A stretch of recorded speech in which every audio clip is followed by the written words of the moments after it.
Hola, muy buenas tardes a todos. Noches en el sur del continente.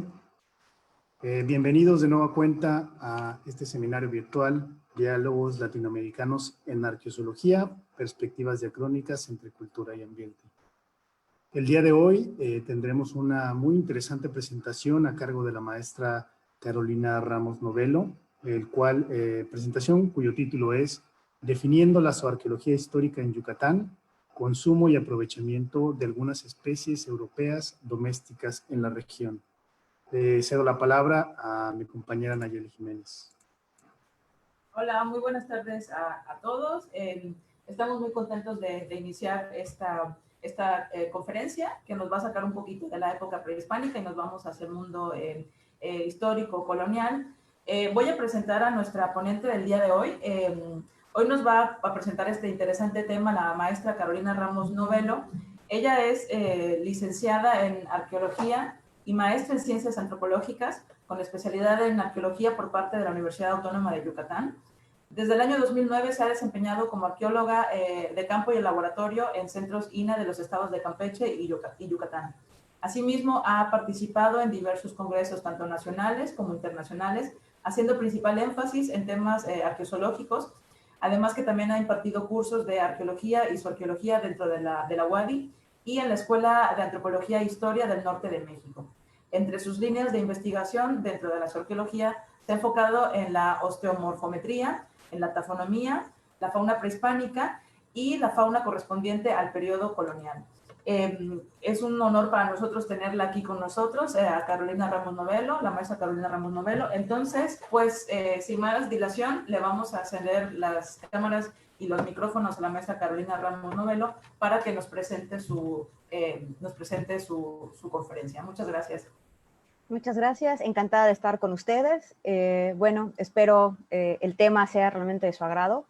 Lo que les voy a presentar es básicamente lo que fue mi tesis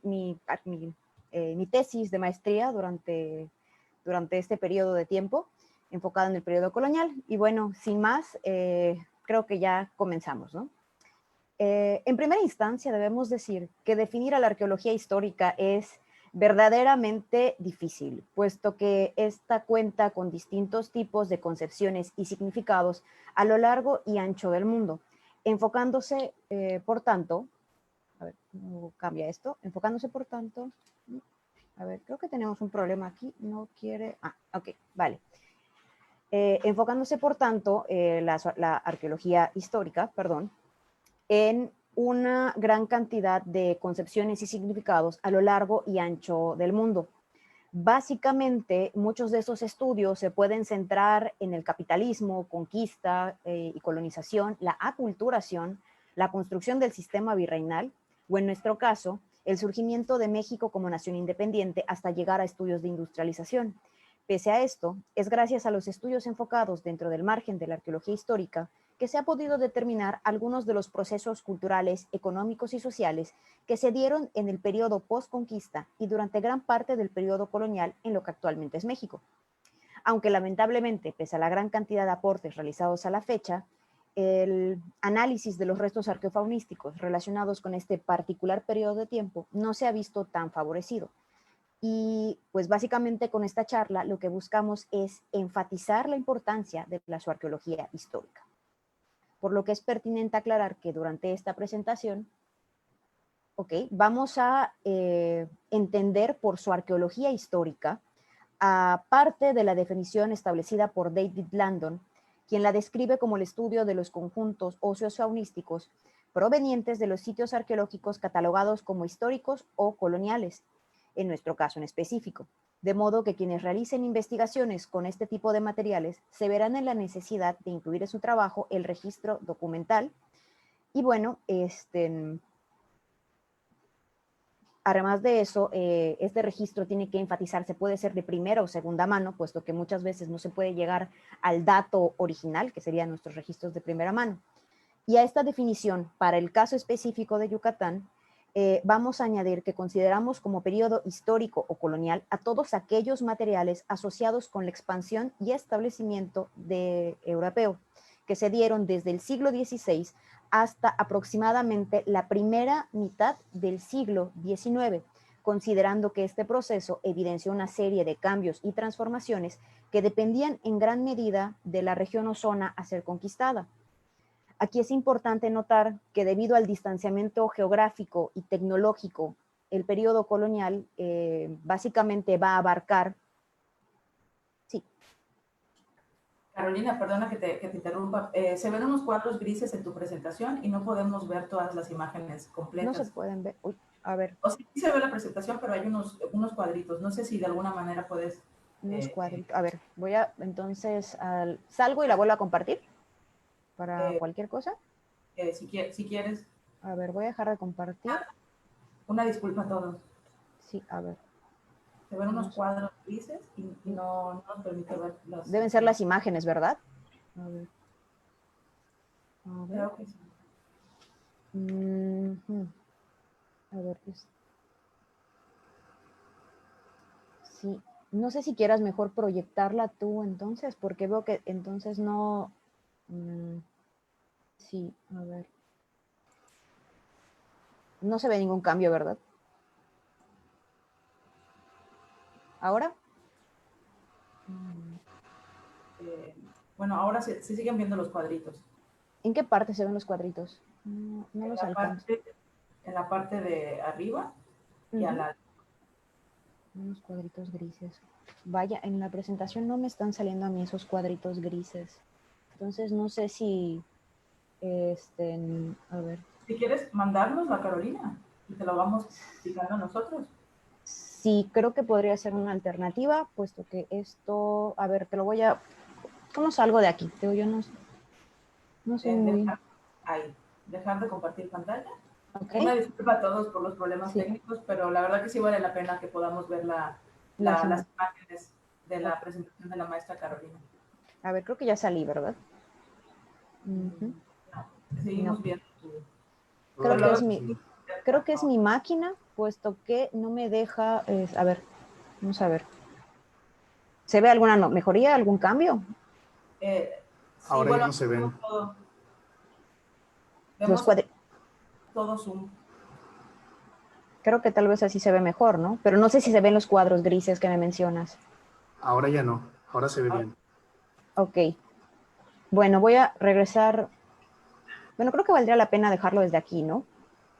Básicamente lo único que me faltó agregar en cuanto a esta parte era de que, pues, si lo vemos geográficamente, todo lo que es el centro y el norte del país a nivel colonial, el sistema, pues, básicamente termina con el siglo XIX, el periodo colonial, y para el siglo XIX, en lo que es el centro y norte del país, ya empieza parte del periodo industrial o postcolonial. Yucatán, sin embargo, al estar retrasado en cuanto a estos avances tecnológicos y esta desconexión con el centro y el norte del país, pues obviamente para la primera mitad, una parte de esta primera mitad del siglo XIX, no va a tener grandes avances. Por lo tanto, estamos considerando como periodo colonial en el caso de Yucatán, reitero, obviamente a la primera mitad del siglo XIX. Bueno, a ver, creo que sigue habiendo problemas porque ya no puedo cambiar de diapositiva. A ver, sí, no me permite cambiar de diapositiva. No te preocupes, si quieres, yo creo que no tarda mucho, puedes enviárnoslo o al Sí. periodo de diálogos o a... A ver, ya cambió, pero me tengo que estar peleando con esto. ¿Se ve algún cuadro o algo así, Carlos? No, no, ahora se ve bien. Ok, entonces creo que ya vi cómo más o menos tengo que ir cambiándolo. Bueno, aclarados estos conceptos, y disculpen por todos los problemas técnicos, ahora vamos a mencionar brevemente cuáles fueron algunas de las investigaciones que básicamente van a servir como parteaguas para la realización del presente estudio, comenzando por el sitio del Yayal en la isla de Cuba, mismo que considero que es uno de los primeros en incluir el análisis de las osamentas faunísticas en un contexto de transculturación indohispánica.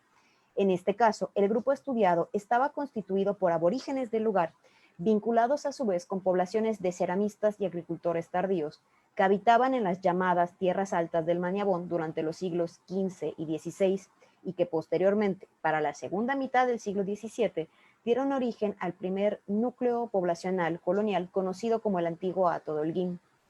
Esta investigación resulta de vital importancia, puesto que fue realizada entre los años 70 y 80 y pese a la falta de especialización en el proceso de reconocimiento e identificación taxonómica animal, se llegó a la conclusión de que en el sitio uno de los animales más abundantes era el cerdo doméstico, lo cual va a ser importante más adelante, mientras que la especie menos común estuvo constituida por los manatíes.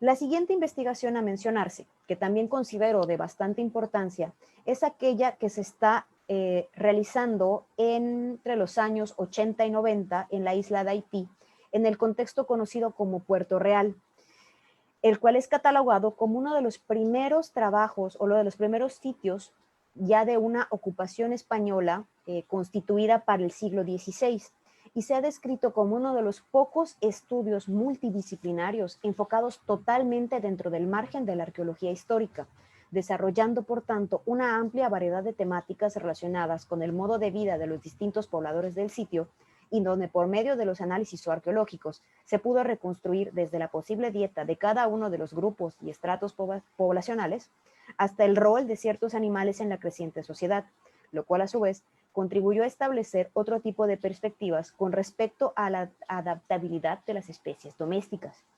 En este caso, las arqueólogas Elizabeth Reitz y Bonnie McEwan van a encargarse de realizar estudios osteomorfométricos en varios de los taxones animales de especies europeas, principalmente cerdos, vacas y caballos. Entonces, esto también va a ser muy importante conforme vayamos avanzando en la presentación.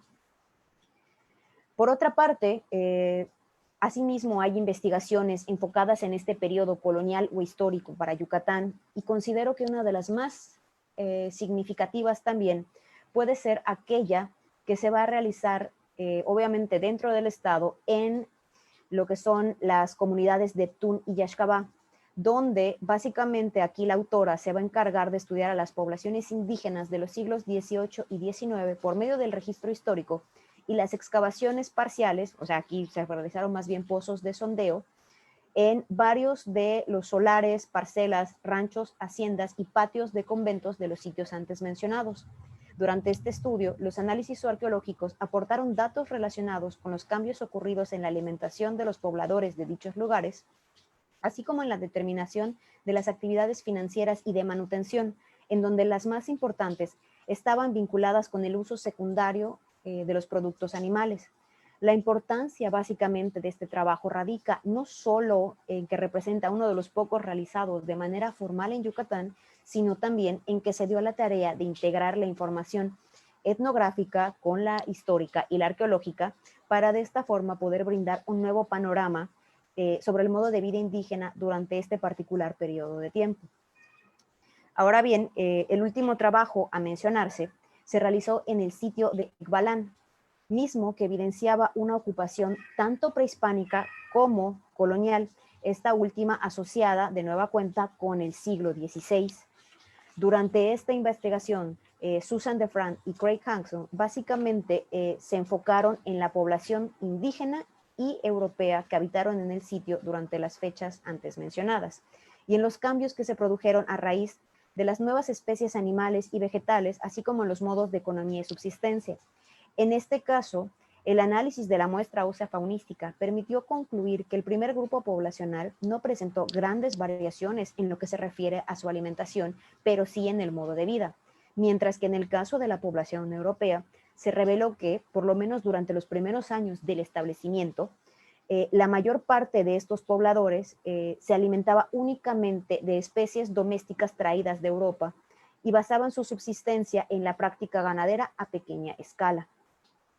En pocas palabras podemos decir, luego de la mención de estos escritos, que son verdaderamente pocos los trabajos donde se considera el análisis faunístico, lo cual no solo responde a la falta o ausencia de este tipo de materiales presentes en los contextos, sino también a la falta de especialistas en el tema.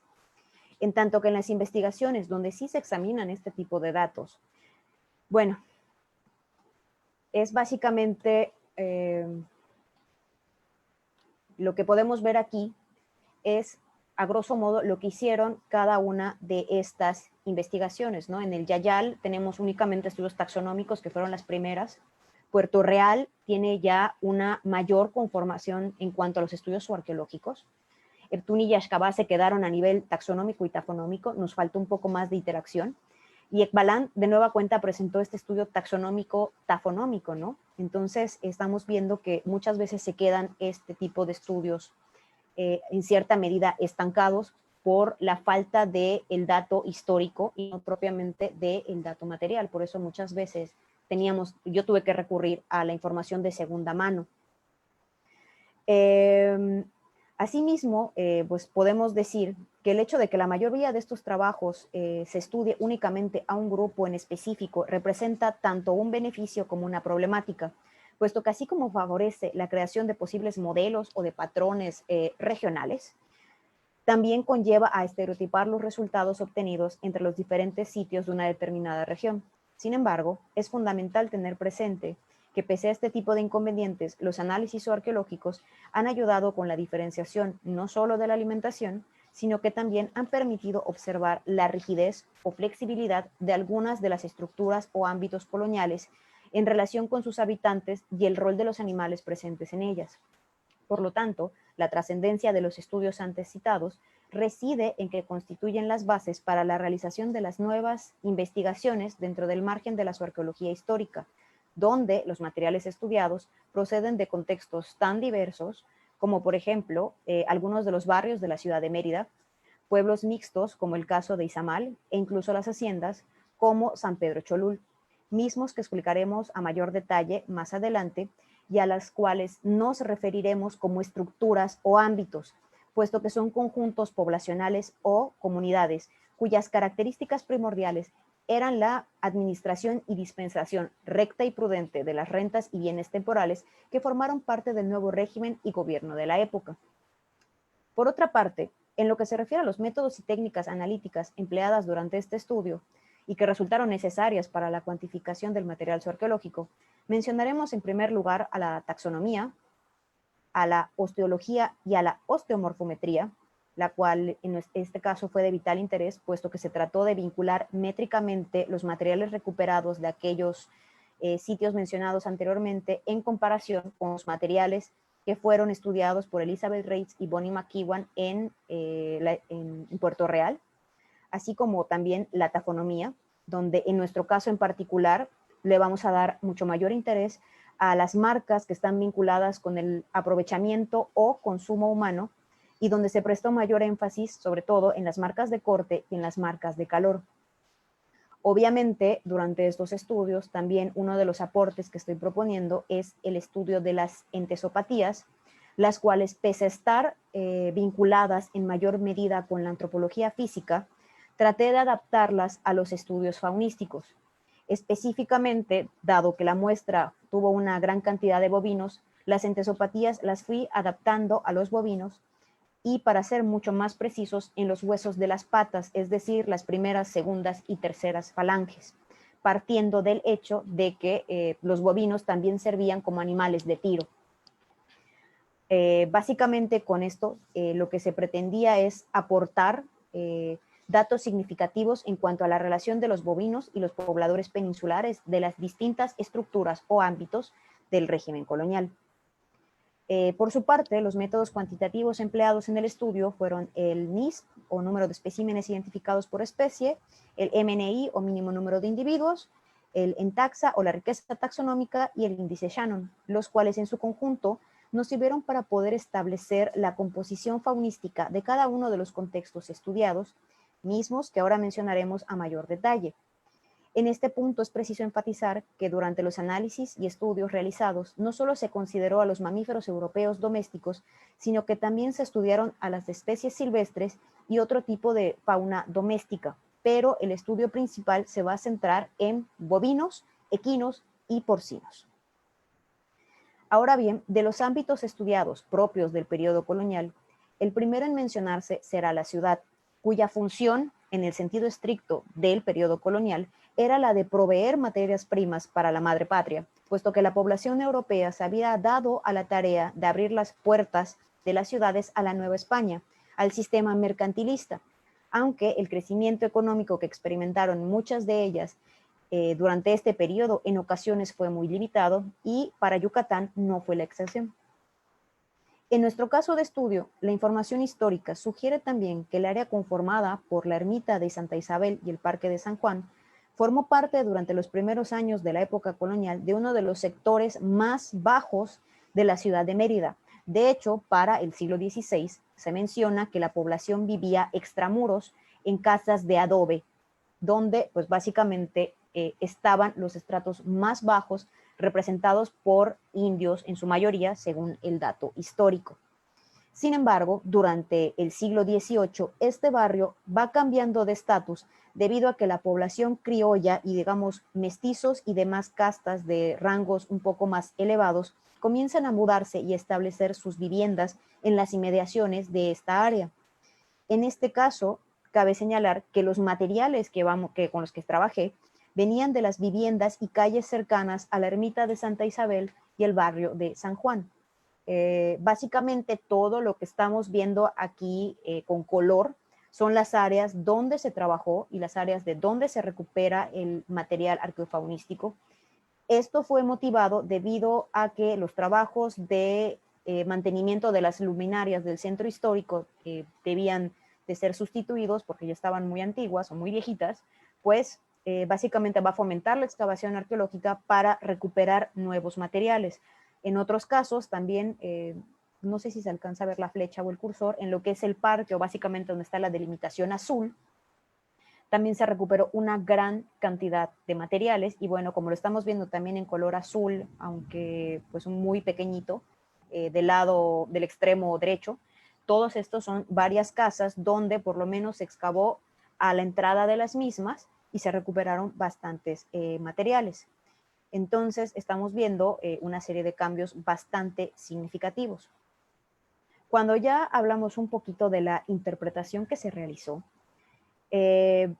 básicamente podríamos decir que por su parte, en lo que se refiere al material zooarqueológico analizado, este sumó un total de 1.236 especímenes óseos, tanto de fauna silvestre como doméstica, cuya temporalidad iba aproximadamente del siglo XVIII al siglo XIX.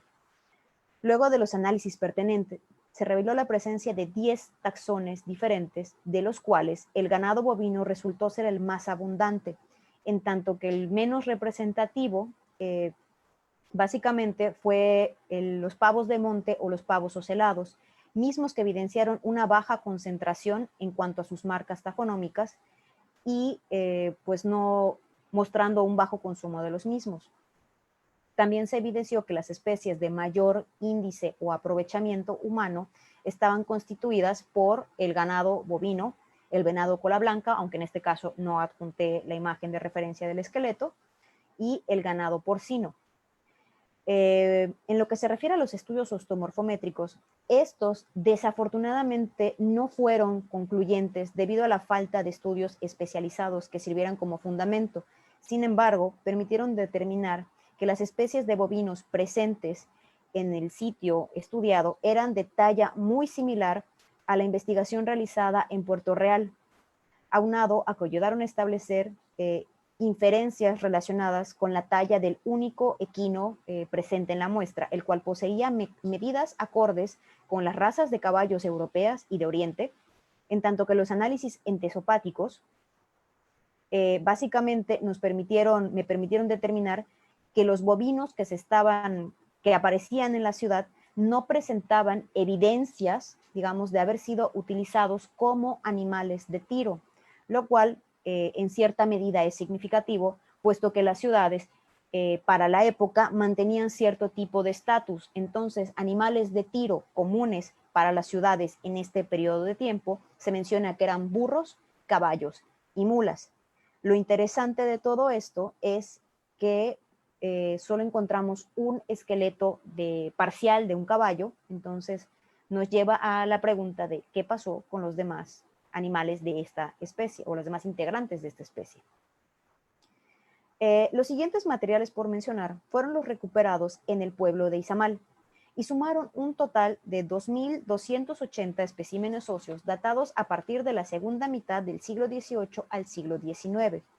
Asimismo, se ha podido establecer por medio del registro histórico que este ámbito o estructura se consolidó a finales del siglo XVI y en un principio estaba orientada a la congregación de asentamientos indígenas en unidades políticas para favorecer la evangelización, tributación y gobierno de los indios. Sin embargo, con el pasar de los años, se fomentó la creación de pueblos mixtos, básicamente como lo que es el caso de Izamal, porque Izamal no, a diferencia de otros pueblos dentro del Yucatán colonial, no poseía un carácter de pueblo de indios o pueblo de población meramente española. Este se ha mencionado en varios escritos que ha fungido como un pueblo meramente mixto casi desde la fundación del mismo. Cabe señalar que los materiales estudiados en este caso provenían de algunas de las calles cercanas a la estructura conocida como Itzamatul y parte de las calles cercanas al convento franciscano situado en este lugar. De igual manera, es pertinente señalar que de este contexto se identificaron 15 taxones diferentes, donde de nueva cuenta el taxón más abundante fue el ganado bovino, seguido de nueva cuenta por el venado cola blanca, mientras que los menos numerosos fueron el pavo doméstico, el zorro gris, los gatos, los ovicápridos, las tortugas carey y casquito. Por lo que desde el punto de vista taxonómico, también podemos mencionar que las especies que manifestaban más huellas de consumo humano de nueva cuenta fueron el ganado bovino y los venados cola blanca, seguidos en menor escala por el ganado porcino, pecaríes, tortugas jicoteas, pavos de monte y gallinas, lo cual en pocas palabras evidenciaba, por así decirlo, el consumo de especies europeas y de fauna silvestre en la región.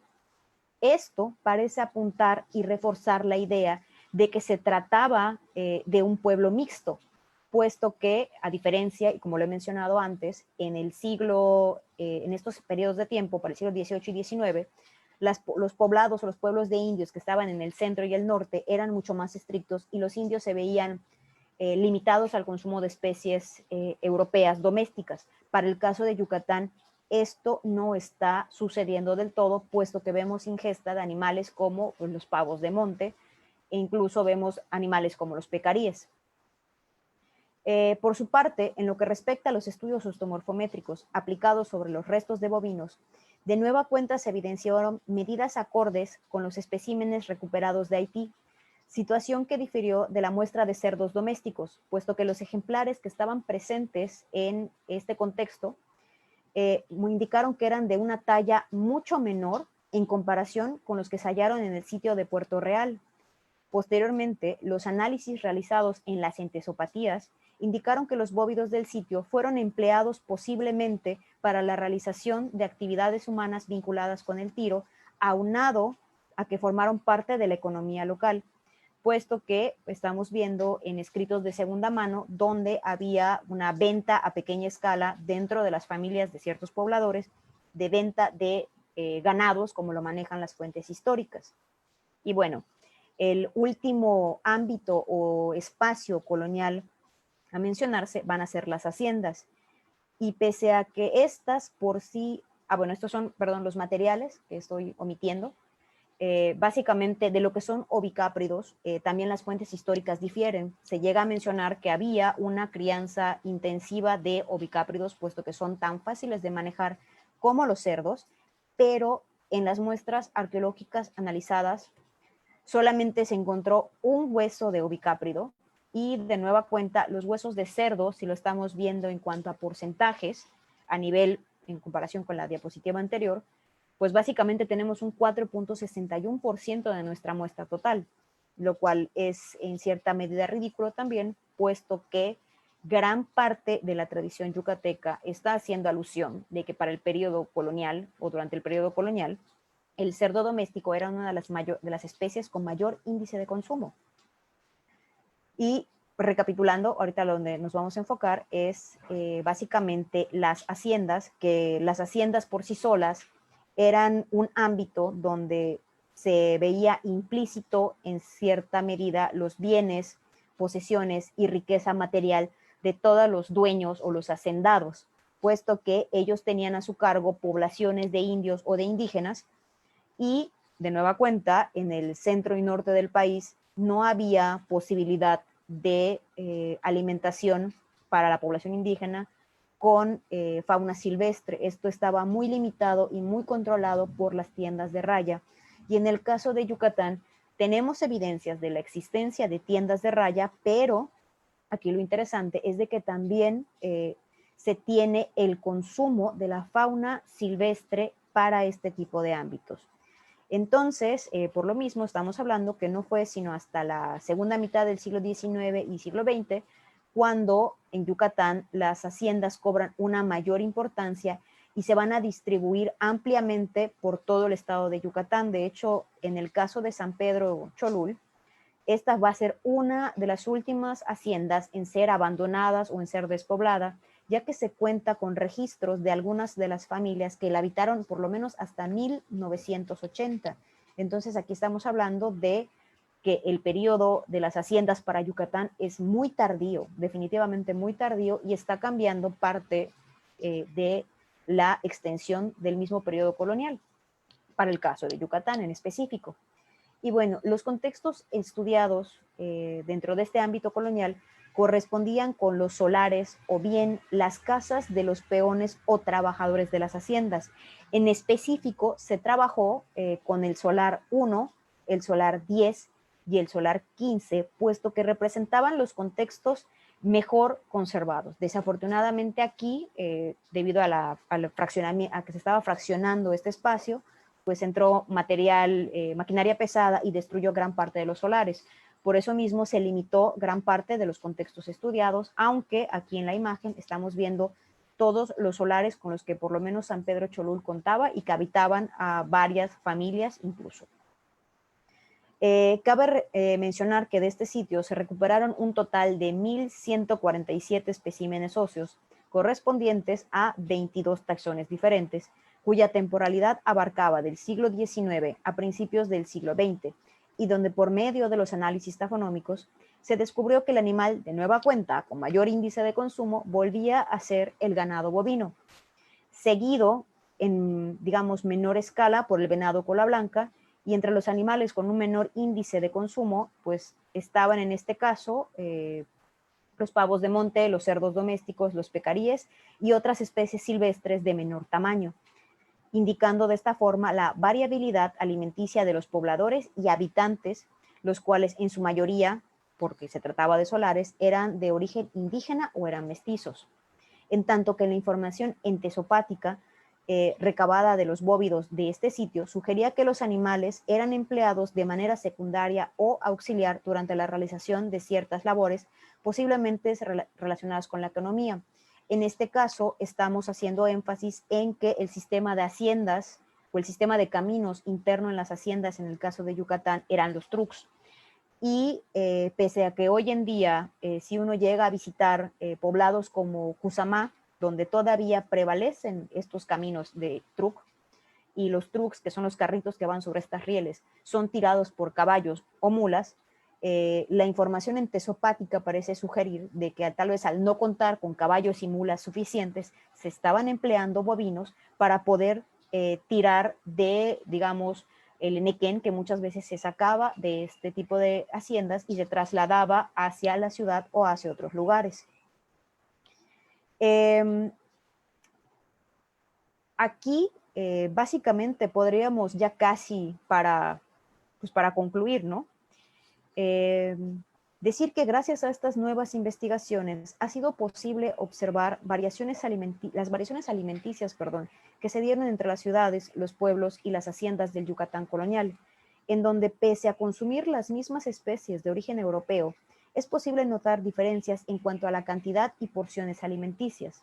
En este sentido, debemos mencionar, y aquí voy a regresar un poquito a las imágenes anteriores, que por lo menos para la hacienda San Pedro Cholul, donde tenemos una gran cantidad de estratos bajos, por así decirlo, estamos viendo que se consumían las extremidades, pero eran porciones no tan ricas en carne. Entonces, tal vez los pobladores de las haciendas, por ejemplo, consumían de forma complementaria a la fauna silvestre. De nueva cuenta, regresando con esto, en el caso de, a ver, Izamal, que si no me equivoco son, son estas las de Izamal.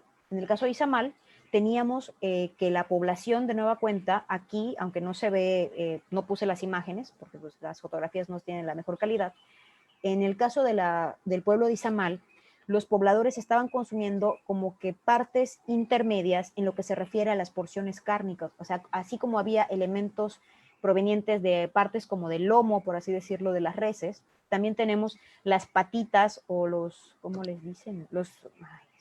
Hay un nombre muy coloquial para los caldos de patitas de res, donde actualmente se siguen cocinando en chocolomo, ¿no? Y para las ciudades, vamos a regresar un poquito más. A ver, me falta este. Para las ciudades, pues obviamente aquí estamos proponiendo que, a pesar de que los escritos documentales nos están mencionando que para el siglo XVI en Yucatán los niños y jóvenes eran encargados de criar y cuidar de forma intensiva a los cerdos, los contextos coloniales nos están hablando del consumo del cerdo en mucha menor escala. Entonces aquí la pregunta sería, ¿dónde están todos estos materiales? Y si se estaban creciendo y cuidando aquí estos animales y se exportaban a otras áreas, o bien no era, la información histórica difiere del dato arqueológico real.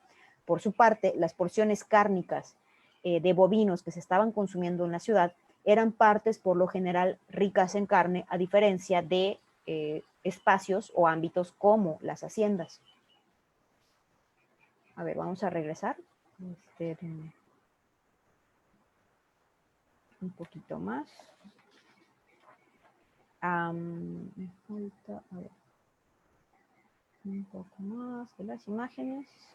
Bueno, esta es la imagen que no se mostró hace un instante.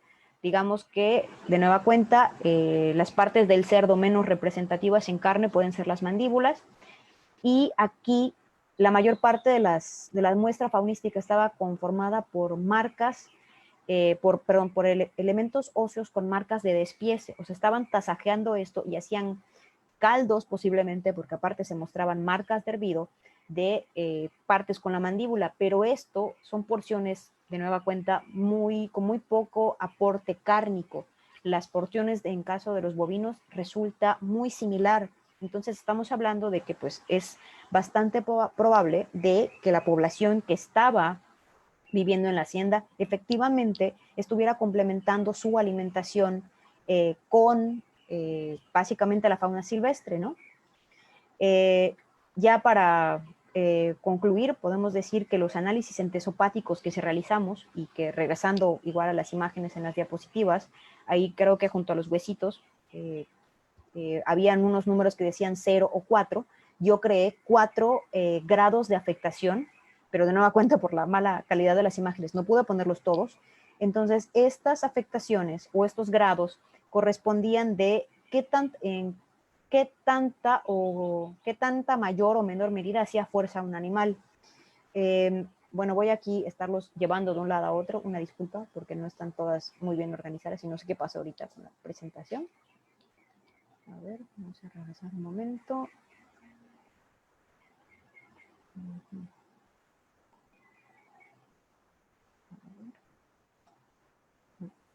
Ok. En este espacio, por ejemplo, el grado de afectación 0 está mostrando, digamos, este canal en la articulación donde me está haciendo referencia a un animal que no fue utilizado, digamos, para tirar de un arado o de una carreta, como lo estamos viendo en la imagen. Mientras que en la misma falange, estamos viendo en la parte inferior un grado de afectación 4. ¿Esto qué quiere decir? Que el animal estuvo tirando de una carreta, y aunque no contaba con los, digamos, elementos óseos de las vértebras propiamente para ver si había algún otro tipo de maquinaria con la cual esos animales estuvieran siendo enganchados a las carretas, pues el animal estuvo ejerciendo cierto tipo de presión para eventualmente crear un crecimiento óseo, para la redundancia, desmesurado para compensar tal vez este exceso de fuerza, lo cual es muy similar a lo que está sucediendo en actividades humanas, por ejemplo, como moler el maíz de forma tradicional con los metates. Las mujeres mayas que realizan este tipo de actividades presentan un desgaste y un crecimiento anormal en estas partes del hueso por la acción de la molienda. Entonces, esto puede ser muy similar a lo que está sucediendo en los bovinos. Y así, bueno, se clasificó con las terceras falanges y las segundas falanges también, aunque estas no puse las imágenes correspondientes. Estos análisis básicamente, pese a que son nuevos, pese a que son, todavía los estoy probando y los sigo desarrollando, pues básicamente me están hablando de que, o me están evidenciando que los bovinos, pese a no aparecer representados en las litografías o imágenes de la época colonial, ciertamente fueron animales de tiro. Lo interesante en este caso sería encontrar ya una referencia histórica de primera o segunda mano, enfocada específicamente para el estado de Yucatán, puesto que en Argentina hay litografías y evidencia escrita de que está sucediendo, de que emplean a los bovinos como animales de tiro más que los caballos y las mulas. En tanto que de los estudios osteomorfométricos realizados durante este estudio, pues básicamente indicaron que durante el periodo colonial existían pocas variaciones en lo que se refiere a la talla de las especies domésticas encontradas en la región y zonas aledañas, como el caso de Haití en la Española. ¿Cuál fue una de las limitantes a las que también pude concluir con este apartado? Una de las ideas iniciales de esta investigación era poder diferenciar a las razas de bovinos, obviamente que llegaron de Europa, y poder diferenciar a las razas de caballos y de cerdos domésticos que de nueva cuenta llegan de Europa. Sin embargo, no se cuenta de forma real con parámetros para poder establecer una diferenciación de razas. Hoy en día, y voy a citar un poco lo que mencionan Elizabeth Reitz y Bonnie McEwan, es aún mucho más difícil, puesto que para los inicios del siglo XX, al ganado, llámese bovino, equino y porcino, se le comienza a alimentar de una forma más industrializada y este tipo de animales aumentan significativamente de talla. Por lo tanto, si lo vemos en este sentido, tal vez un bovino que tenía una alzada de 1,30 m, 1,5 m para el periodo colonial, actualmente ya tiene una alzada de 1,80 m en periodos contemporáneos. Entonces es muy difícil realmente poder decir o poder establecer a las razas coloniales con base en las razas contemporáneas de bovinos, aunque éstas tengan una larga tradición, por así decirlo, en cuanto a la existencia de esta raza.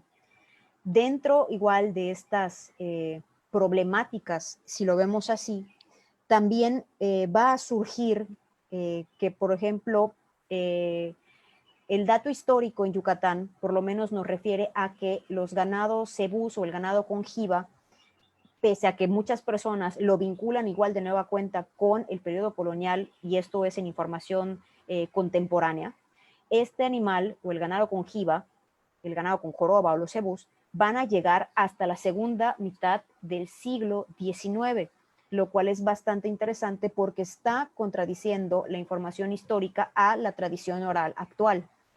esta misma tradición oral actual, si lo vemos ya en comparación con los estudios tafonómicos, nos viene diciendo, nos viene recapitulando que el cerdo para la península de Yucatán es un animal que se viene consumiendo en gran medida desde el periodo colonial. Y la evidencia material nos está indicando que realmente para el periodo colonial en Yucatán, es decir, de la segunda mitad del siglo XVI a la primera mitad del siglo XIX, el animal con mayor índice de consumo, como lo estamos viendo también en las imágenes anteriores, es el ganado bovino y el venado cola blanca. Entonces la pregunta que todavía me sigo formulando y los estudios que todavía me falta ver con otros contextos es ¿cuándo me va a aparecer un contexto donde realmente que esté dentro de este periodo de tiempo y aparezcan los cerdos que tanto se mencionan en las fuentes escritas? Ya para concluir, solo me resta decir que aunque el número de investigaciones enfocadas en la arqueología histórica a la fecha continúa siendo muy bajo para la región de Yucatán, estas investigaciones ciertamente pueden aportar nuevas perspectivas en lo que se refiere al estudio del periodo colonial, por lo que considero que resulta fundamental darle continuidad a este tipo de trabajos y pues también no omitir a la fauna prehispánica, pero sí mencionarla a la fauna colonial como algo importante, puesto que forma un periodo de transición muy significativo para el Estado. Y sería todo por mi parte. Creo que gracias. No sé si, ¿qué pasó? ¿Se salió muy abruptamente esto? Wow. Nayeli, creo que y Carlos, estoy teniendo otra vez problemas con la pantalla, entonces no sé si me sale. En el botoncito rojo. Dejar de compartir, ¿no? Ok, ya, vale.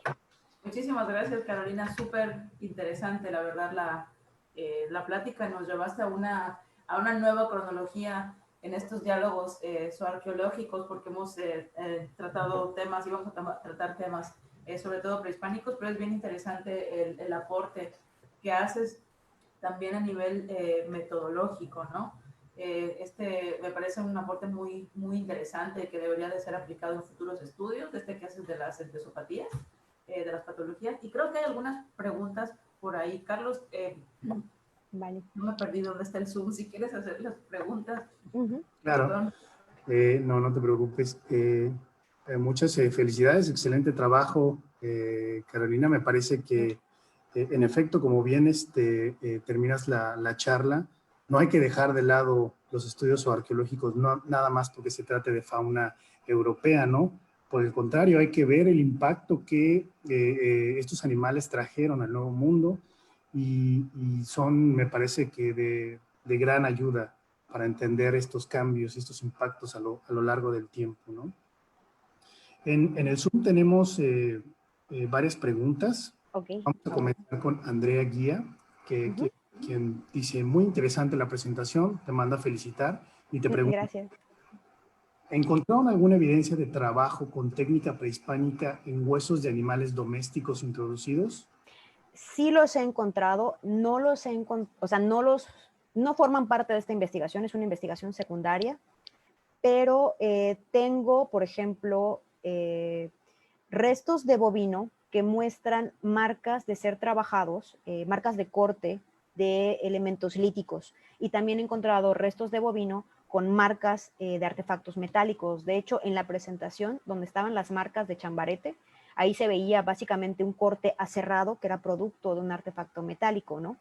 Pero sí, definitivamente sí hay restos de bovinos con marcas de implementos prehispánicos. Aquí lo interesante es que la técnica está cambiando. Por ejemplo, digamos que cuando lo ves a nivel prehispánico en marcas de venados prehispánicos que he tenido, se ven a veces cortes como más limpios con el instrumento lítico, y los que he encontrado para periodo colonial, que son con instrumento lítico, se ven muy toscos y muy burdos estos materiales, pero como mencioné, estos no formaron parte inicial de este estudio. No sé si hay alguna otra pregunta. Sí, la verdad es que solamente comentar que es bien interesante lo que estás haciendo a nivel, es un aporte muy, muy, muy interesante, y sobre todo porque parece que una vez la arqueología, o por lo menos en términos generales, la arqueología histórica todavía tiene un gran recorrido por hacer, ¿no? Y creo que el aporte de la zooarqueología, de la arqueología, de los estudios de fauna en el periodo histórico, todavía tiene muchísimo que aportar, ¿no? Y ver cómo ha cambiado la dieta, la tecnología, una vez que se utilizan los animales domésticos procedentes de Europa, ¿no? A mí me llama mucho la atención que veo que todavía el venado continúa ahí, ¿no? Los venados no se No rinden. desaparecen. No Es venados desaparecen. para todos. Venados para todos, literal, ¿no? Entonces, tenemos algunas preguntas más aquí en Zoom. Vale. Eduardo Corona comenta, dice, ¿se puede considerar que un efecto tafonómico de que no haya tantos huesos de partes cárnicas sea porque se daban a los perros o tenían otros usos? O bueno, como herramientas o producir pegamentos. Bueno, aquí lo interesante es de que cuando estuve revisando en toda la fuente histórica, no se menciona de fábricas, porque sí busqué fábricas de pegamento, curiosamente. En el dato histórico no encontré ninguna fábrica de pegamento. Curiosamente, los huesos que tengo, aparte de que no son muy ricos en carne, las marcas de mordeduras de cánidos no eran muy frecuentes. Las marcas, irónicamente, más abundantes que tenía eran estas mordeduras de roedor, y esto fue principalmente para todos aquellos elementos que encontré dentro de la ciudad de Mérida. Los únicos elementos que tenían marcas de mordidas de cánidos fueron aquellos que encontré en la hacienda, en San Pedro Cholul, y específicamente en el solar 15 y en el solar 10. Pero tampoco puedo decir que fueran así completamente significativos, puesto que tenía incluso los metapodios de un cerdo, porque esos son los que me recuerdo muy bien, tenían marcas de hervido los metapodios y marcas de que el perro intentó roer parte de una epífisis distal. Entonces esto es bastante pues, interesante a mi parecer, ¿no? Pero también aquí hay que complementarlo más con el dato histórico. Entonces, gracias, Carolina. Es muy interesante. De ahí la importancia de los análisis tafonómicos, como señalabas al principio también de tu presentación, ¿no? Taxonomía, tafonomía y también complementarlo con otros estudios. Hablando de tafonomía, Patricia Maita te pregunta, en el conjunto analizado hay un gran porcentaje de restos que han sido hervidos. ¿Cómo se logró identificar esta acción en los huesos? Bueno, básicamente para identificar el hueso hervido de forma muy simple, vamos a tomar en cuenta que el hueso pues son varias láminas o varias capas, ¿no? Hay un trabajo muy interesante que me sirvió, es de una Cecilia Medina, ella creo que está enfocada en antropología física, y menciona que los huesos hervidos, pues básicamente al estar en este proceso de cocimiento hace que las láminas se solidifiquen, se unan, y el tuétano o la médula interna, al estarse cocinando, provoca un efecto como de derretido en el interior del hueso. Entonces, esto sirve, o me sirvió para determinarlo. Información similar se menciona en un escrito, creo que de 1986, de Rachel Casals, y en, creo que parte de los libros de tafonomía y prehistoria, creo que Alicia Blanco, no me acuerdo bien su apellido, ella fue la que también va a identificar este tipo de marcas. Y realmente no cuesta mucho trabajo reconocerlas una vez que ya uno empieza a familiarizarse con ellas. De hecho, una forma igual que a mí me sirvió maravillosamente para irme familiarizando con ella era cuando en mi familia hacían ciertas fiestas y ciertas comidas, y ver los huesos hervidos luego que te lo están sirviendo y que le quitas la carnita, pues obviamente era muy similar a lo que yo estaba encontrando arqueológicamente. La única diferencia va a ser de que los cortes modernos, que ya son cortes industriales, son cortes limpios en comparación con un corte colonial, que con un artefacto metálico, como vengo diciendo, queda como lascado. Entonces, no sé si respondí a tu pregunta.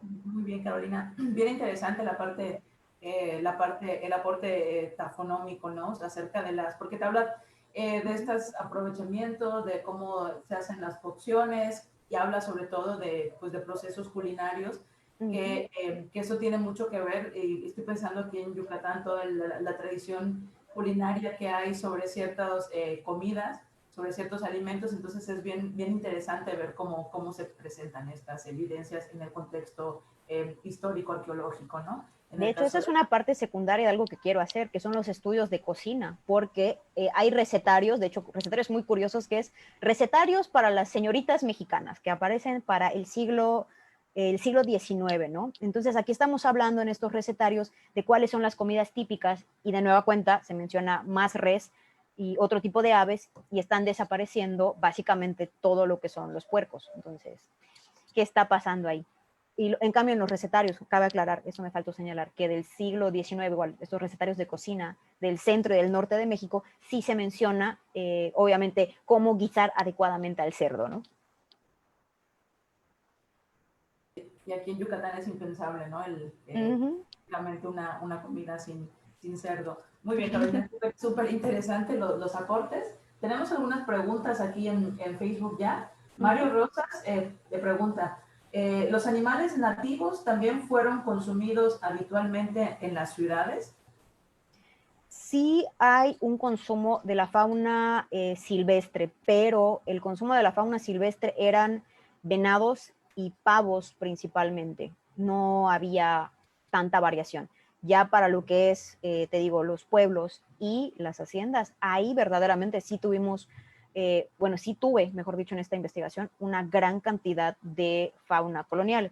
De hecho, entre curiosidades que surgieron durante esta investigación, que también hice un poquito de etnografías, por así decirlo, aparece en la muestra consumo de mapache. Entonces, pues el Procyon lotor o el mapache como tal no es un animal que hoy en día pensamos que está relacionado con la ingesta o el consumo humano, pero hablando con parte de los pobladores ya ancianos que estuvieron o que vivieron, actualmente creo que ya fallecieron los señores, pero que vivieron en la hacienda de San Pedro Cholul, comentaron de que era bastante común que si tenían un mapache, pues obviamente lo mataban, lo beneficiaban, que era quitarle todas las vísceras, y parte de lo, ¿cómo les decían ellos? Tiene un nombre ahí muy particular a los mariscos, les dicen, ¿no?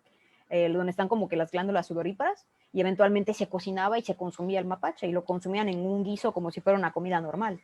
Pero en las ciudades tal vez esto no estaba sucediendo, puesto que tenían mucho más fácil acceso, digamos, a la fauna doméstica europea, y dos, en el caso de las ciudades, al estar el núcleo poblacional, pues digamos, bien establecido, porque pues era lo que estaba bien establecido para la ciudad de Mérida en entonces, pues tampoco queda mucho espacio para que la fauna silvestre se desarrolle y las personas de bajos estratos puedan ir a adquirirlos o a cazarlos tan fácilmente.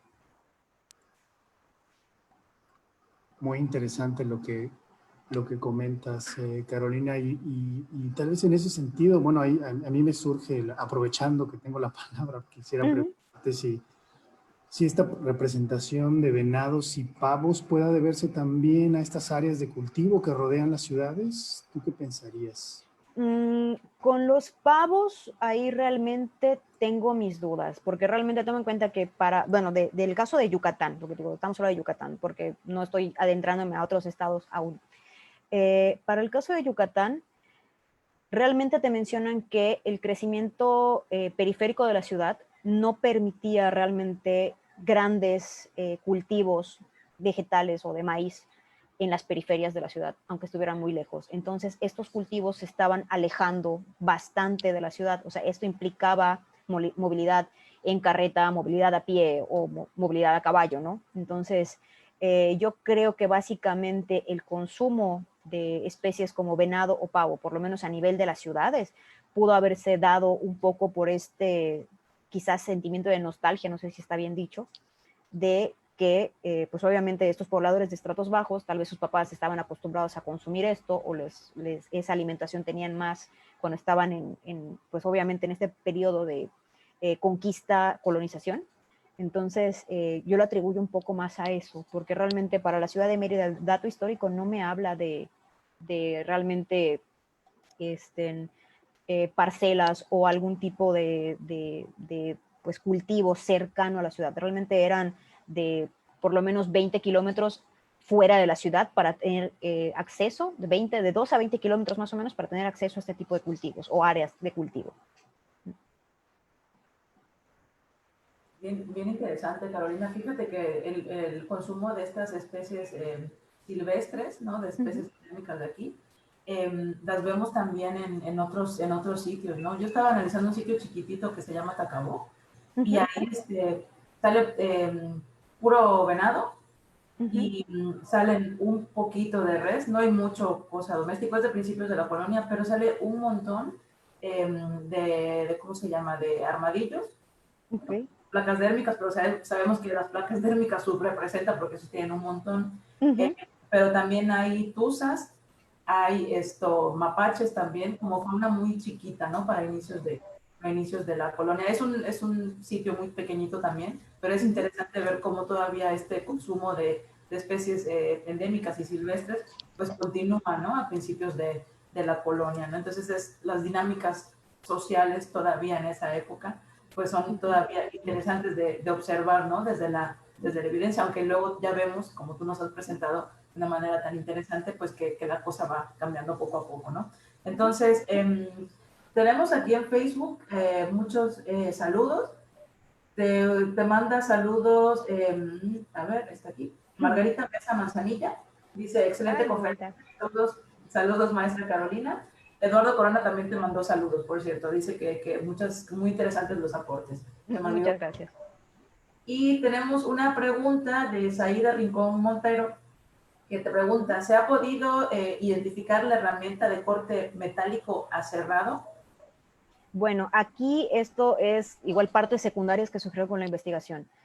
Tenemos para el periodo colonial aproximadamente de 30 a 36 cuchillos diferentes de carnicero. Y algo que sí me fui dando cuenta, sobre todo en lo que eran los cortes de tipo chambarete para la ciudad, es yo creo que también implicaba de que el corte fuera más limpio o no de la experiencia que tuviera la persona que estaba destazando al animal, puesto que, por ejemplo, en contextos principalmente del barrio de San Juan, que eran estos que estuvieron en el parque, donde es toda la zona de basura o de relleno, tenía yo de repente huesos, pues obviamente la, se me fue el nombre, tenía los huesitos demasiado limpios, los cortes en los laterales, y había otros que de repente es como si el cuchillo, en lo que están cortando el hueso, pues no le depositan como la fuerza a la mano o al cuchillo en sí, entonces se atora el cuchillo y luego tratan de seguir corta y corta hasta que el hueso se rompe. Cuchillos, este es el cuchillo clásico, creo que carnicero, que le dicen que es uno grandísimo, que usualmente ya actualmente lleva hasta un huequito, pero también teníamos cuchillos aserrados para la época, y incluso había hasta tijeras, que las tijeras, o sea, ya igual metálicas, estaban funcionando para cortar huesos de aves, principalmente pollos o gallinas. Interesante, muchas gracias, Carolina, por aclararnos. En el Zoom, Uh -huh, Eduardo Corona también pregunta, y me ganó a mí la pregunta porque yo también uh quiero -huh. preguntarte eso. ¿Y las gallinas tampoco se ven muy relevantes? Pregunta. En la muestra, de hecho, las gallinas no aparecieron como yo esperaba que fueran a aparecer. Tampoco los pavos domésticos. Yo estaba esperando un mayor número de pavos domésticos, puesto que también se supone que actualmente el estado de Yucatán es uno de los mayores consumidores y criadores de pavos. Entonces es lo mismo de que, ¿y dónde están literalmente los puercos, las gallinas y los pavos? ¿No? Aquí se metieron a la fuga, se fueron volando, se fueron corriendo. Creo que hace falta estudiar más muestras. Digo, aquí ahorita solo presenté 3. He trabajado con otro tipo de contextos, pero de nueva cuenta, gallinas, pavos también muestran por lo menos una muy baja incidencia. Y eso que tengo un contexto colonial que no mencioné, que es del primer cuadro del centro histórico, lo cual es muy interesante. Se supone que era casa de familia española de estrato importante, puesto que está en el primer cuadro de la ciudad. Y eventualmente lo que abunda de nueva cuenta es reses, tienen también consumo de venado, pero el consumo de las aves es muy bajito. Creo que ahí habré encontrado tal vez como 7 elementos asociados a aves, pero en específico para una muestra que fueron ahí como 600 especímenes óseos fue muy poco. Gracias, Carolina, por las respuestas. Oye, y ahorita estoy pensando el tema de las aves. Tendrá que haber algo, cuestiones tafonómicas de preservación. Ya ves que los restos de aves son muy, Endebles. y son muy, o sea, muy, eso, muy endebles y a lo mejor no han resistido el paso del tiempo. ¿Crees que tenga algo que ver? Sí lo O, he pensado, o sea, definitivamente sí lo he pensado, pero tampoco he tenido un contexto así que diga súper sellado, súper conservado, como para yo poder encontrar tal vez este tipo de materiales, ¿no? De hecho, incluso en los coloniales, como decías hace rato, contextos coloniales se ha analizado tal vez como 7 diferentes actualmente en distintos puntos de la ciudad de Mérida, pero todos son contextos donde al final de cuentas provienen de salvamentos o rescates, que son intervenciones arqueológicas rápidas y pues no se recupera material tan detalladamente como si estuvieras en un salvamento, ¿no? Entonces sí puede tener mucho que ver. hay que hablar con Trino y con Esteban. Uh-huh. En ese sentido. Pero es muy interesante, ¿no? A mí me parece bien importante los aportes, ¿no? Porque nos estás abriendo una ventana a una parte de la arqueología que no siempre es tan explorada, ¿no? Entonces es muy interesante lo que estás realizando. Aquí en Facebook tenemos, te agradecen por las respuestas a las preguntas, y tenemos una pregunta más de Ricardo Mateo Canul. Dice, ¿has encontrado conocimientos culinarios prehispánicos en animales europeos? Como por ejemplo, hacer pib, la cabeza de vaca. Para la gente que no es de Yucatán, pib es un tipo de alimentación, de preparación Enterrada. enterrado en, Uh-huh. en la tierra directamente. Entonces te preguntan si con animales europeos, si has Uh-huh. encontrado algún tipo de preparación culinaria prehispánica, como Bueno, las cabezas de vacas. eso es un poquito difícil. Todavía, porque esto lo estuve haciendo a manera de meramente experimentación en varios lugares donde he trabajado y con distintos trabajadores, de ver cuáles son las marcas tafonómicas que deja hacer PIP o enterrar básicamente este tipo de animales. La verdad, no puedo dar una información real porque no tengo resultados concluyentes. Depende mucho a veces de la temperatura a la cual se está cocinando a manera de PIP. Depende muchas veces de la pieza que se está obviamente cocinando. No es lo mismo que pongamos como habías mencionado, ¿no? Una cabeza para hacer PIP a que pongan, digamos, huesitos largos a hacer PIP, ¿no?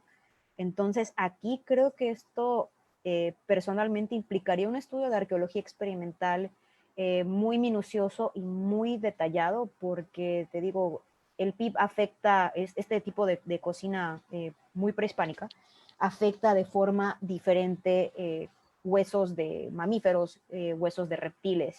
Me ha tocado ver el PIB pues digamos, hicieron PIB de iguana, que no puedo decir que me haya gustado mucho comerlo, pero los huesos parecía que no tuvieran ningún tipo de marca, ¿no? Entonces esto siento que es una limitante para poder hablar de marcas o de animales europeos adaptados a la cocina prehispánica. Muy bien, muchas gracias, Carolina, por tus respuestas. La gente está muy participativa, te sigue preguntando. Andrés Camilo Beltrán señala, gracias por la charla, muy interesante. Y te hace 3 preguntas. Ok. ¿Cómo se distinguen las marcas de despiece, descarnación y despellejado, por un lado? ¿Qué es un corte tipo chambarete? Chambarete, ok. Y la última, estas escalas de entesopatías que has desarrollado, ¿están publicadas?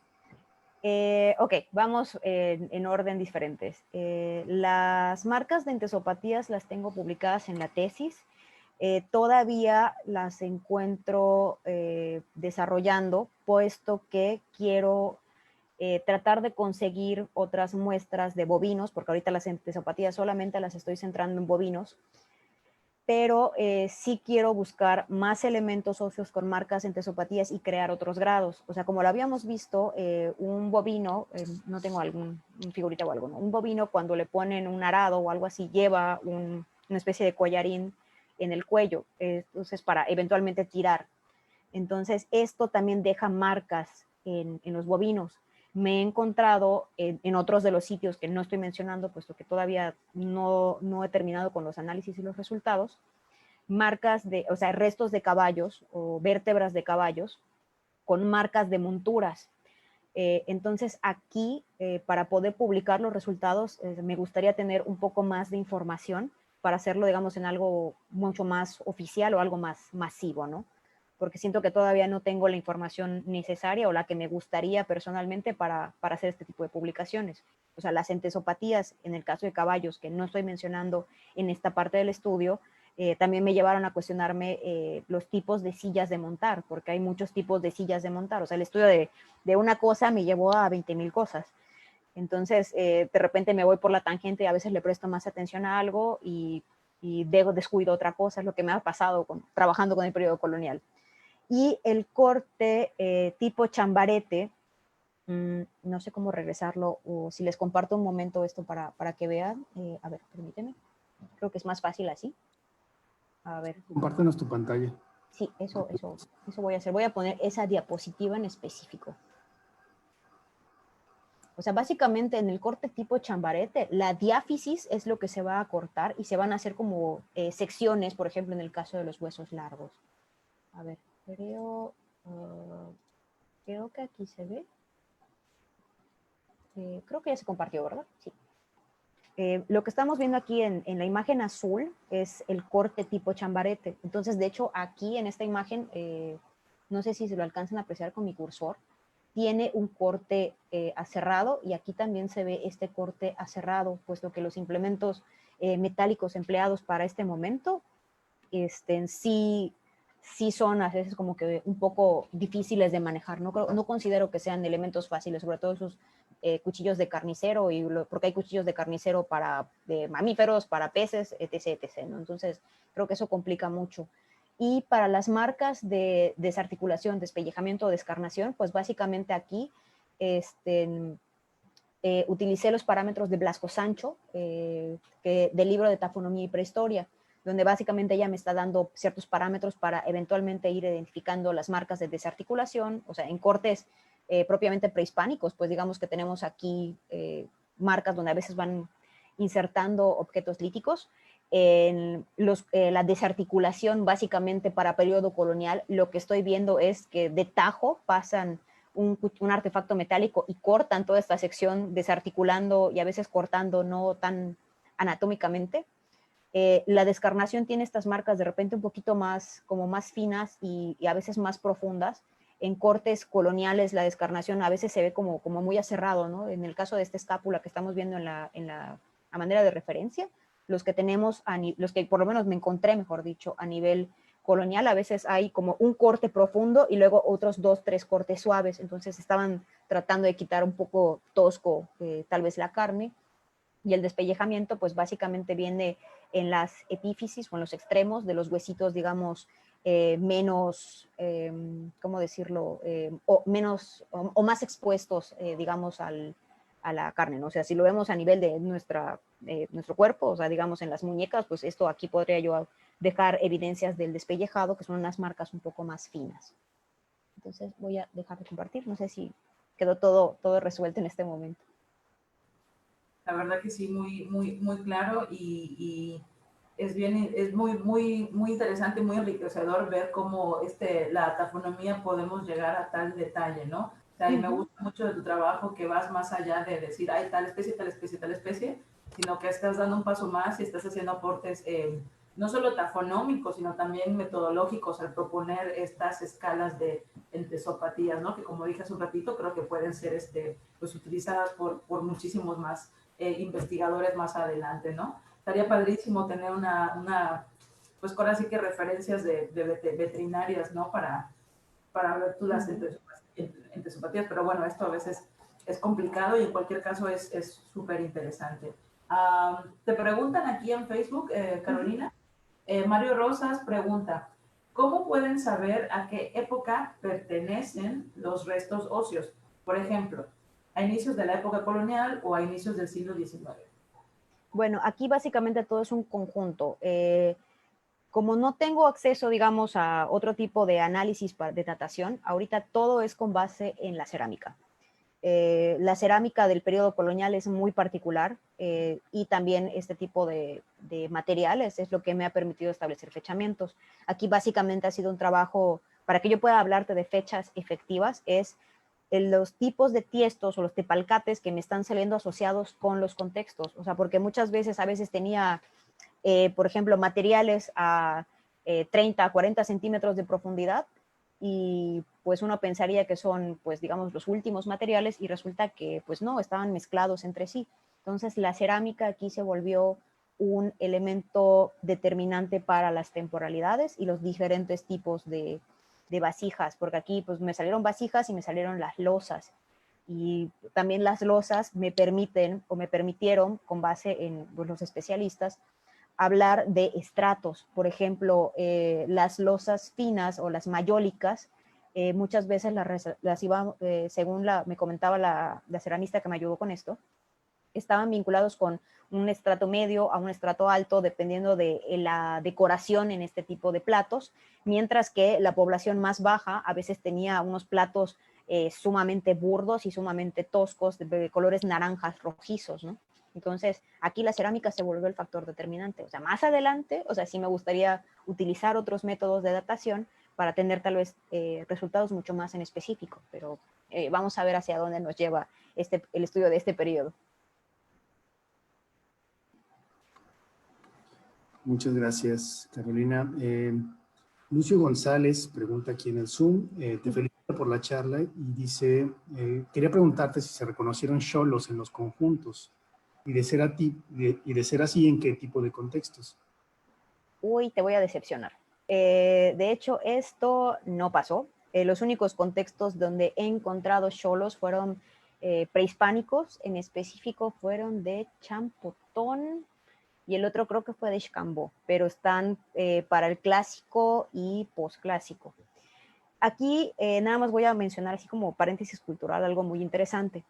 En las relaciones histórico-geográficas de la gobernatura de Yucatán, cuando uno se pone a revisar el apartado de los mamíferos, hay una gran cantidad de xolos mencionados en los pueblos. Te dice de repente, en tal pueblo había tantos xoloescuintles. Y de las características, obviamente, que van a poner en este tipo de escritos es la carencia de pelo. Dato curioso que he discutido mucho con la doctora Nayeli en su momento, para el periodo colonial, cuando también llegan las razas de perros de Europa, llega una enfermedad muy curiosa y muy bonita llamada sarna. La sarna tiene esta característica de dejar a los animales, o los perros en específico, en este sentido, sin pelo. Y alguien que no haya visto, considerándolo para el periodo colonial, un xoloescuintle en su vida, y si le dicen que el xoloescuintle se caracteriza por ser un perro sin pelo, creo que es bastante posible que confundiera a los perros sarnosos con xoloescuintles, considerando que el dato histórico está mencionando de nueva cuenta que había en varios de los pueblos de Yucatán una cantidad absurda de xoloescuintles. En las evidencias materiales que yo he estudiado, me han aparecido perros, pero con base en los estudios osteomorfométricos, pues no parecen tener estos elementos diagnósticos. O sea, un xoloescuintle, por ejemplo, en las mandíbulas que he encontrado, debería presentar una ausencia de premolares. Y realmente todos los perros que yo he trabajado con periodo colonial, incluso con contextos tempranos como del 16, tienen pues los premolares, entonces no son xoloescuintles.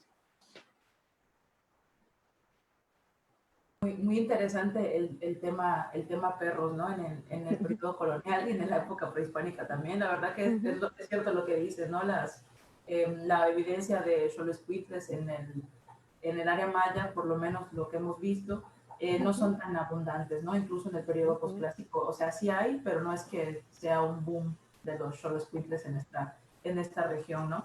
Y es interesante también ver cómo, sí es cierto, ¿no? Precisamente en este periodo, los cronistas y lo que se da en las fuentes históricas se están enfrentando a un ambiente diferente, ¿no? Entonces, las crónicas a veces también, las fuentes históricas a veces también están llenas de este tipo de cuestiones, ¿no? Entonces, a mí me parece por eso me gusta mucho el periodo histórico, ¿no? Porque tienes ahí lo que tú haces, me gusta mucho por ese sentido, porque tienes el dato material, arqueológico, o arqueológico en este caso, que puedes también comparar con la evidencia histórica, ¿no? Y otra cosa que hemos discutido mucho tú y yo, el caso de los cerdos, ¿no? O sea, cómo no hay cerdo si los documentos históricos dicen que era demasiado Súper cerdo. común y abundante. Y hasta tuvieron que hacer leyes para que la gente deje de tener cerdos en Yucatán, pero luego claro, en el contexto arqueológico, pues No no. están. Entonces hay como puntos suspensivos, ¿no? Continuará la investigación. Ok, aquí, bueno, ya metí mucho la cuchara. Aquí hay más preguntas y saludos también. Te manda saludos Julio Chi en Facebook. Dice que excelente trabajo. Y te pregunta Patricia Maita, dice, se han identificado las patologías como entesopatías, pero ¿has considerado que podría tratarse de osteoartritis debido al envejecimiento de los animales? Sí lo he considerado. De hecho, las osteoartritis primero fue de las primeras cosas, para no empezar a hacer burradas, de lo que estuve investigando. Aquí, ¿qué es lo curioso? La osteoartritis, cuando está en los huesos, obviamente primero va a aparecer en articulaciones, pero aquí digamos, lo que lo va a diferenciar, considero yo, de las entesopatías, es de que la osteoartritis, de repente, si yo tengo, pues, digamos, mi huesito, la extremidad va a tener ese, como, la articulación, perdón, va a tener como ese crecimiento desmesurado, ¿no? Amorfo muchas veces. En lo que yo estoy considerando como entesopatías, estoy viendo que el elemento óseo en sí es lo que se está modificando. Por ejemplo, en lo que yo mostraba de las diapositivas, específicamente en las primeras falanges, había una que estaba mucho más oscura en cuanto a coloración por el sedimento, pero esta, o sea, en sí se veía, el elemento era uniforme, no estaba obviamente desproporcionado. O sea, una osteoartritis tiende a ser más desproporcionada. Y, por ejemplo, en lo que son las patologías en sí, no las estoy considerando como entesopatías, porque si nos vamos en este sentido, una patología podría ser una, pues digamos, una fractura que se va a curar y me va a dejar una evidencia. Entonces, eso técnicamente yo lo considero como una patología. Aquí a la entesopatía la estoy definiendo con base en libros de antropología física como patologías causadas por realizar una actividad durante un periodo de tiempo muy prolongado. O sea, aquí no lo presenté bien porque pues consideré que iba a llevar mucho tiempo esta explicación, pero yo estoy atribuyendo que pues obviamente para llegar a un grado de afectación 4, por ejemplo, un animal tuvo que haber estado la mayor parte de su vida durante todos los días prácticamente realizando cierto tipo de actividad para que llegara a ese tipo de marcas. Entonces aquí todavía igual falta desarrollar un poco más esto para que quede mucho más claro, pero lo que me está limitando a veces es la falta de materiales con este tipo de evidencias. Y otra cosa que también he considerado mucho es que incluso no tratar de hacer una diferenciación de razas, porque qué tal si luego lo que yo considero una entesopatía pudiese ser una raza diferente, ¿no? Entonces aquí estoy tratando de tener mucho cuidado para denotarlo como entesopatía. Por eso también quiero eventualmente a futuro añadir el estudio de las marcas que se están dejando en caballos por parte de las sillas de montar, porque eventualmente hay las sillas inglesas de montar que existieron en México, aparentemente llegaron también a Yucatán, y estas no afectan toda la columna del animal porque son unas sillas de montar pequeñas. Entonces, todavía falta mucho a mi consideración y gusto para desarrollar más esto que son las entesopatías. Muchas gracias, Carolina. Se ve que este tema te apasiona y estás cada vez encontrando cosas más interesantes. Montserrat pregunta por Zoom, te felicita por tu trabajo y dice 2 preguntas. ¿En qué otros huesos se puede observar evidencia de que los animales fueron utilizados para tirar de una carreta? Otra pregunta, ¿los restos de mapache, tlacuache y armadillo presentan marcas de corte y tratamiento térmico? Los restos de armadillo y de mapache sí presentaban alteraciones, o sea, sí se los comieron.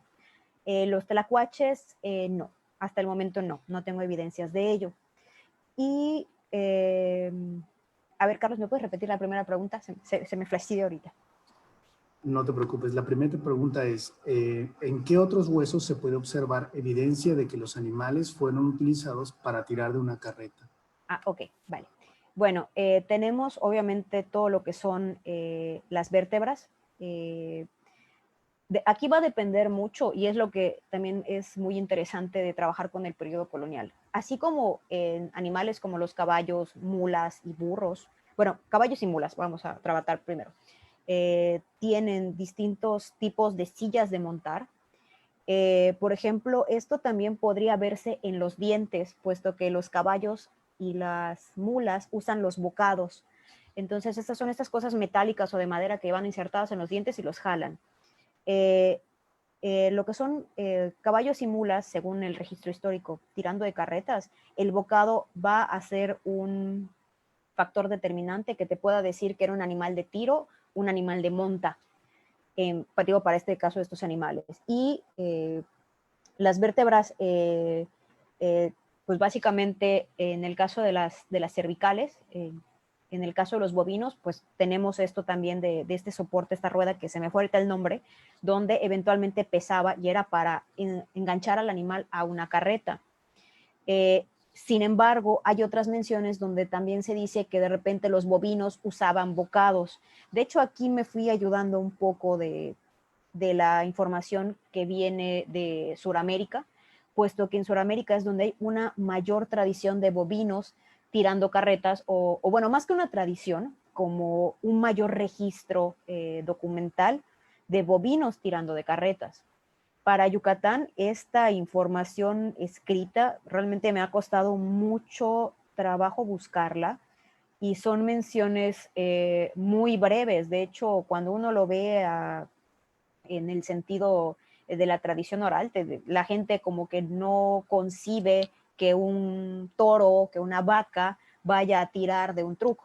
O sea, siempre lo asocian, incluso por lo mismo de que continúan este tipo de trabajos como en pueblos como Cusamá, pues lo asocian a caballos o lo asocian a mulas. Y en parte de los registros históricos de Yucatán es curioso porque también se menciona la presencia de burros, también se menciona la presencia de mulas, y estos dos animales no fueron representados en las muestras, en ninguna de las muestras arqueológicas que han realizado hasta el momento. Bien interesante el tema patologías, ¿no? Creo que es una parte de la arqueología que tiene un recorrido inmenso, ¿no? Uh-huh. Me estoy acordando que hay un trabajo que hicieron en Serbia sobre paleopatologías en caballos y en Serbia, que está al norte de Grecia, Ajá. pero de caballos romanos que muy posiblemente pertenecían a un circo romano, y ahí se ve muy claro las diferencias entre osteoartritis, por ejemplo, y las entesopatías que tú manejas, y también presentan el mismo patrón en la última falange, ¿no? Entonces está muy, muy padre ver cómo esas patologías que tú defines como de tracción, sí las están encontrando también en otros lugares, ¿no? No seas mala, si tienes el artículo de eso, luego me lo pasas. Te lo voy a pasar porque está padre, porque ellos no hacen este nivel de detalle que tú haces con los grados, ¿no? Entonces, pero se ven, los tengo por ahí, te lo voy a pasar luego. Vale. Está muy interesante. Bueno, comentarios aquí en Zoom. Norma Valentín nos dice, en la Ciudad de México, la mayor cantidad de restos de animales introducidos, encontrados en contextos coloniales, son los borregos. Bastante curioso. Pero, por ejemplo, aquí los borregos sí están apareciendo para lo que es el centro de México, puesto que la ganadería, o sea, era mucho más, o sea, tenían mejores condiciones. Entonces, por ejemplo, para centro de México es un tipo de ganadería completamente diferente a lo que está sucediendo en la península de Yucatán. Esto yo creo que está respondiendo también a que como estaban en el centro, y pues obviamente era el lugar de conjunción pues obviamente de la población española, y lo que querían obviamente pues era denotar más como que la influencia que traían, pues es más fácil, considero yo, que tengan este tipo de ganadería dentro del centro de México. Igual para el norte creo que se está dando el caso de los borregos. Digo, para Yucatán, te digo, están pasando cosas completamente diferentes. Otra cosa que surgió a raíz de este tipo de investigaciones es, por ejemplo, estuve checando unos contextos de forma accidental del centro de México, donde los caballos que estaban, o sea, la tradición oral y el registro histórico te dice que los caballos que estaban en Yucatán eran enanos, ¿no? Entonces, por lo menos para el periodo colonial no existían grandes diferencias en la talla, aunque claro, solo he revisado un caballo proveniente del centro de México y pues caballos de Yucatán nada más he revisado 3.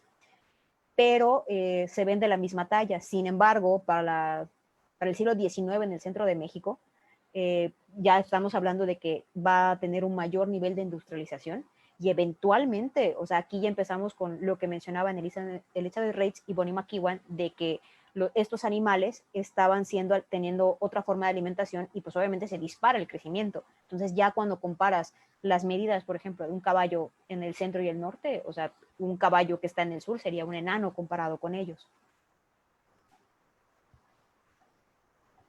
Muchas gracias. Muy interesante lo que mencionas, Carolina. Y en ese sentido, bueno, me parece que Yucatán no tiene buenas tierras para pastoreo, ¿no? En comparación como con otras regiones. Ahí también habría que ver esa parte.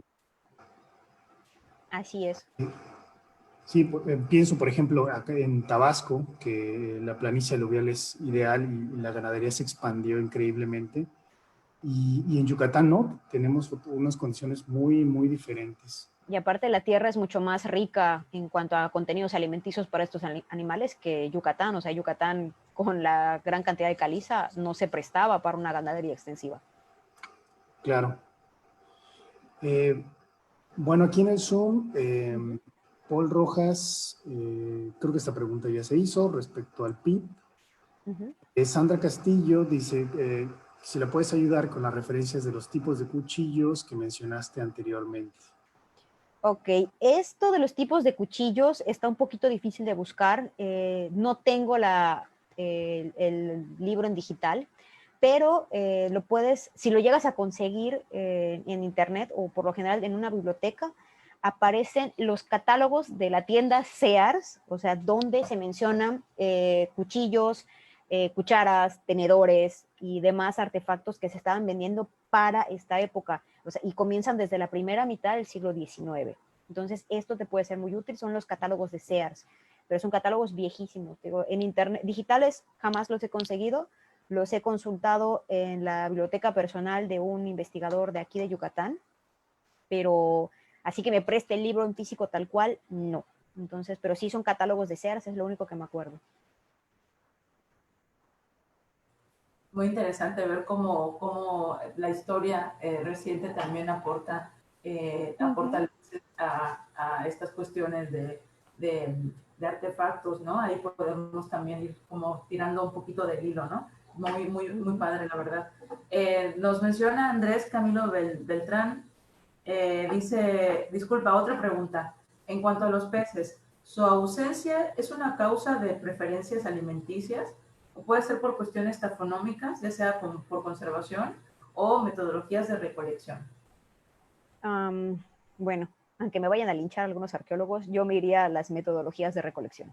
O sea, sí han habido peces, de hecho, muchas veces tengo que recurrir a la doctora Nayeli porque soy malísima para la identificación de peces. Estos materiales, pues, de nueva cuenta, no los mencioné aquí, pero sí los tengo en el contexto que proviene del primer cuadro de la ciudad. Entonces, ahí sí me aparecieron bastantes peces, pero digamos que aquí se tomaron la molestia de recogerlos. Y en otros casos, pues, digamos, muchas veces ven el resto del material y no se le considera. Ok, muchas gracias por la respuesta. Pues me parece que en el Zoom ya no tenemos más preguntas. No sé, Nayeli, si en el Facebook has visto alguna otra pregunta por ahí. En el Facebook, no tenemos tampoco más preguntas. Tenemos a gente que está entrando ahorita mismo a la charla, un montón. Pero bueno, de todas formas la charla se queda grabada y podrán verla más adelante. Carolina, soy muy preguntona, perdón. Eh, te iba a preguntar, ¿tú crees que en las haciendas, por ejemplo, mencionaste el caso de la hacienda de San Pedro Cholul, ahí igual me perdí yo, pero tienes el mismo patrón de vacas, ¿no? ¿En las haciendas tienes también evidencia de otros fauna, por ejemplo, fauna silvestre local, o solamente tenías evidencia de vacas? No sé, cómo estuvo eso? No, no, no. Para San Pedro Cholul, o sea, el mayor animal consumido de nueva cuenta vuelven a ser las vacas, pero también aparecen varios tipos de fauna silvestre. De hecho, en San Pedro Cholul es donde estuvo básicamente, si no mal recuerdo, los restos de mapache que se consumieron. Tengo restos de, ¿cómo se llama? De Eretmocheles imbricata. Tengo restos de ratón, tengo pecariz, tengo lo que identifiqué en su momento como pavos ocelados, y bueno, los venados, ¿no? También, curiosamente, ahí identifiqué para San Pedro Cholul una vértebra de bagre del Ariopsis felis. También creo que había del bagre marinus, pero te digo, ahí también me aparecieron varios peces. Estoy recordando cuáles otros, porque fueron el bagre marino, el bagre de cenote, según yo, y creo que había un Centropomus undecimalis. Entonces sí aparecía fauna silvestre que se consumía. De hecho, también en San Pedro fue donde tengo restos de iguanas con marcas de consumo, o sea, de Tenosaura similis. Es interesante, ¿no? Sobre todo porque las haciendas, pues es un periodo, como tú bien, me encantó como lo mencionaste, ¿no? Que dijiste que todavía aquí en Yucatán es un periodo bastante tardío el tema de las haciendas, ¿no? O sea, después o sea, todavía se hay extensivo, ¿no? Como, de hecho, incluso hace muy poquito descubrieron este barco con evidencia en excavaciones Esclavos. ¿no? Con evidencia de esclavitud, cuando se supone que ya se había acabado la esclavitud en México, ¿no? Pero en Yucatán estas prácticas todavía se seguían pues, realizando, incluso en épocas en las que ya no, o sea, fuera de de la hecho, ley, ¿no? según yo, lo del barco corresponde igual con la primera mitad del siglo XIX. Entonces también sigue coincidiendo con este desfase de que tiene Yucatán en particular en comparación con el centro y el norte. Sino que seguían existiendo estas prácticas pues de esta manera, ¿no? En la región y muestra de ello pues es las haciendas, ¿no? Y todo esto que estamos viendo. No sé si hay alguna otra pregunta, Carlos, por ahí. Aquí en el Zoom, Jorge Humberto Toledo pregunta, buenas tardes, maestra Ramos, tengo una pregunta. ¿Ha realizado cálculos de biomasa en los contextos de la hacienda de San Pedro Cholul con los cuales se pueda identificar la cantidad de carne consumida entre cada unidad doméstica? No, todavía no he hecho este tipo de estudios. Ahí sí, digo, son cosas que me falta realizar, pero no he tenido a veces los medios o el tiempo para realizarlo. De hecho, como lo vengo mencionando, ¿no? El estudio por curiosidad, porque esto surgió por mera curiosidad, el estudio del periodo colonial. No fue algo de que yo fuera a buscar ahí corriendo, ¿no? Esto me surgió una duda curiosa y de ahí han partido otras 20,000 cosas que quiero realizar y por eso me he quedado como que muy prendida de este periodo de tiempo. De hecho, te digo, esto me gustaría realizarlo en su momento también. Y otra de las cosas que me gustaría realizar son análisis de fauna colonial, pero de otras regiones del país, para poder ver, uno, qué tan rígidos son los sistemas coloniales o los ámbitos coloniales en este caso, porque hablamos ahorita de la rigidez de las haciendas con base en el dato histórico, pero digo, todavía faltan muchas cosas por realizar, entonces necesito como más gente también interesada en ello. Muchas gracias, Carolina. Estamos de verdad muy contentos de que nos hayas dado esta excelente charla. Muchas gracias a todos. Ya no parece que no hay más preguntas ni en el Zoom ni en el Facebook. Ha sido una plática, una conferencia bastante animada, bastante interesante también. Y pues nada, agradecerte muchísimo tu presencia y por compartir estos conocimientos tan interesantes con toda la gente que nos estaban viendo, tanto en Facebook, tanto en Zoom también. Entonces, y muchas gracias sobre todo a las personas que nos acompañaron el día de hoy. No, al contrario, gracias por la invitación. Yo encantada de seguir hablando de este tema, pero también no quiero aburrirlos demasiado. No, yo creo que fue una charla bastante enriquecedora y bueno, tú me señalas que fue una curiosidad lo que te llevó a este tema de investigación, pero ahora vemos que tu conocimiento ha crecido bastante y tu curiosidad creo que todavía más, ¿no? Y sigue ahí Totalmente. muy metida. Pues muchísimas gracias, Carolina, por esta gran presentación y muchas gracias a todos por estar presentes y por su participación, ¿no? Gracias. Al Eh, contrario, gracias. Y bueno, ya nada más para cerrar, queremos recordarles que el próximo martes tenemos al doctor Bernardo Rodríguez Galicia, quien nos hablará sobre animales costeros en Teotihuacán. Regresamos a la época prehispánica en México. Muchas gracias por estar con nosotros y los esperamos el martes. Gracias, nos vemos el martes. Hasta luego.